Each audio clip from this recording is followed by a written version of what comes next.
Thanks for joining us. And today we're going to talk about Kriya Yoga and the threefold path of realization.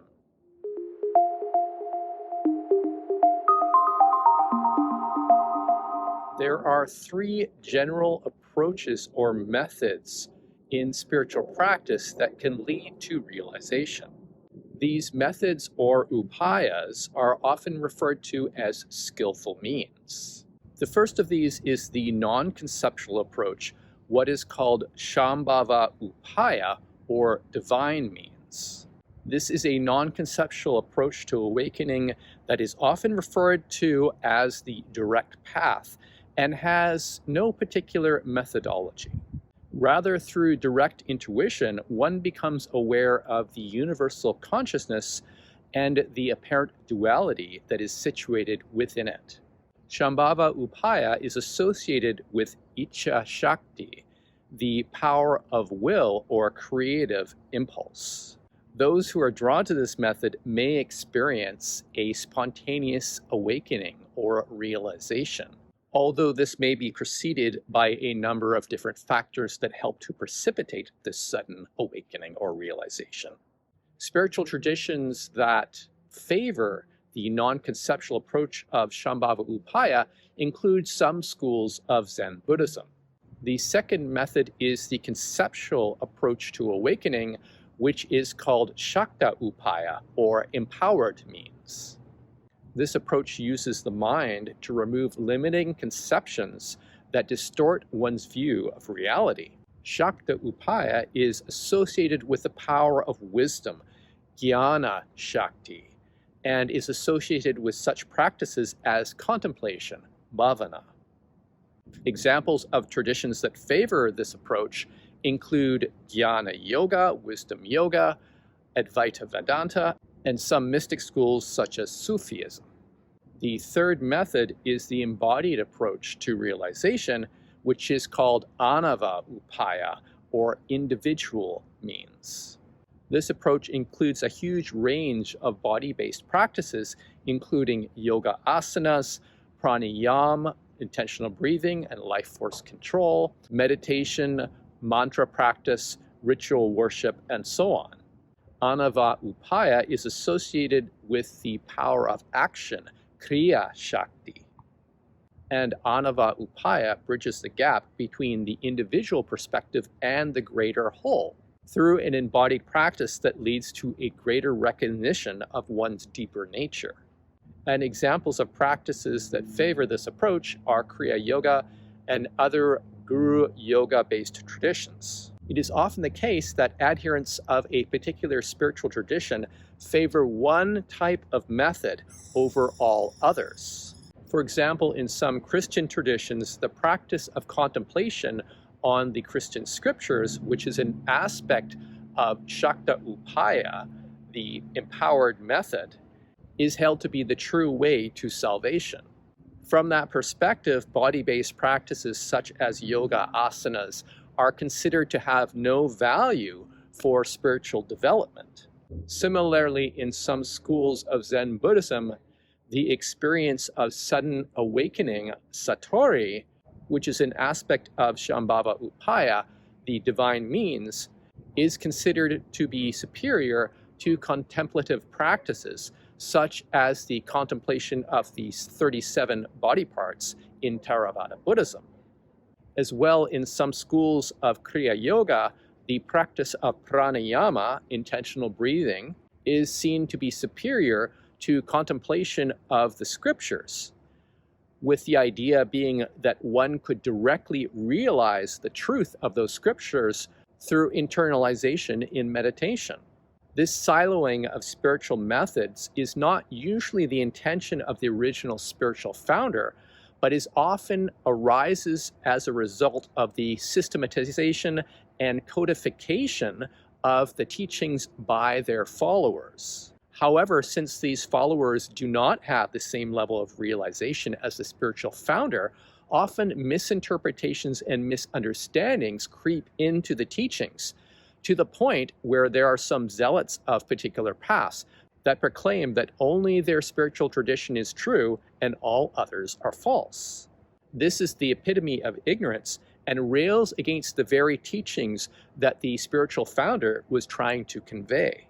And this can lead to increasing dogmatism in that particular spiritual tradition and to its decline and eventual dissolution. Fortunately, there are steps that one can take in one's own spiritual tradition to help to ensure its vitality and continuity. In Kriya Yoga, a comprehensive spiritual practice recognizes that an integration of the three methods, upayas, is essential for spiritual success. Kriya Yoga specializes in Anavopaya, individual means. Kriya Yoga bridges the gap between the ego-based perspective and the subtle energetic aspects of reality that occur in one's meditation.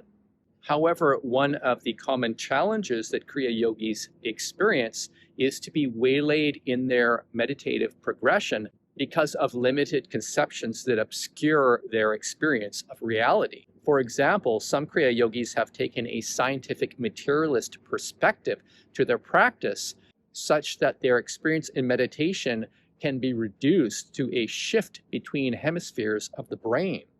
This limited perspective does not allow for things that don't fit into its cognitive structure, such as the existence of the subtle body, the chakras, and deeper aspects of the self.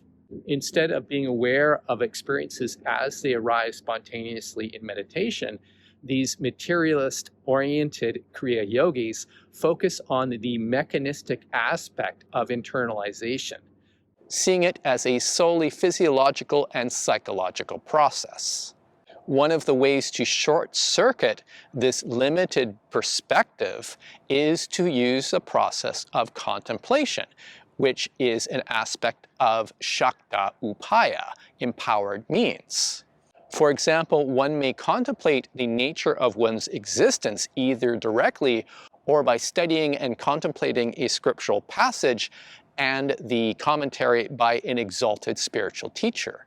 In the latter case, one could contemplate the state of consciousness that would give rise to this particular teaching, and to understand one's own limited viewpoint from that perspective.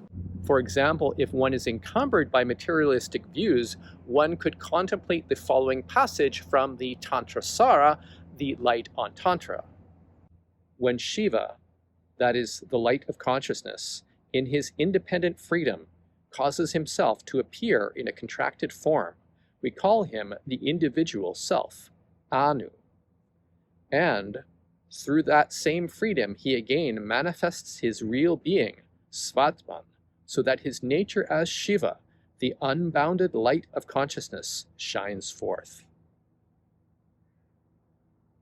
In Paravasta, the after-effect poised state of Kriya, after doing the Kriya Yoga techniques, a Kriya Yogi may find themselves in a meditative plateau in which they are able to progress no further. When this happens, one may need to go beyond conceptions and the mind into formless experience, samadhi, to experience a deeper reality.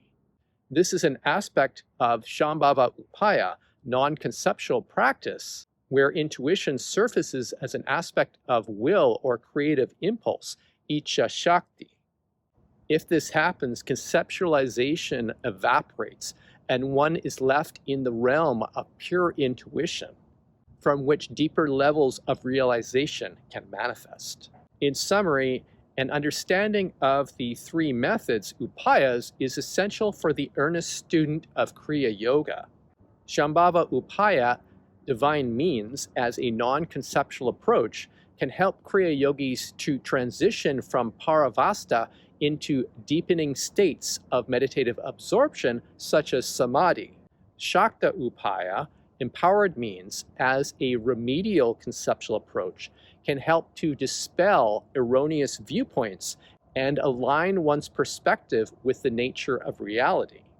Anavopaya, individual means, through such practices as pranayama and meditation, can help to bridge the gap between individual circumscribed viewpoints and deeper perceptions. Finally, an integration of these methods allows for the flexible and customized approach to one's sadhana, spiritual practice, that provides a potent and expedient path to realization. So if you have any questions about this video, feel free to send me an email at info@modernkriya.com. Also check our website at modernkriya.com and our YouTube channel. So thanks for joining us, and we will see you next time.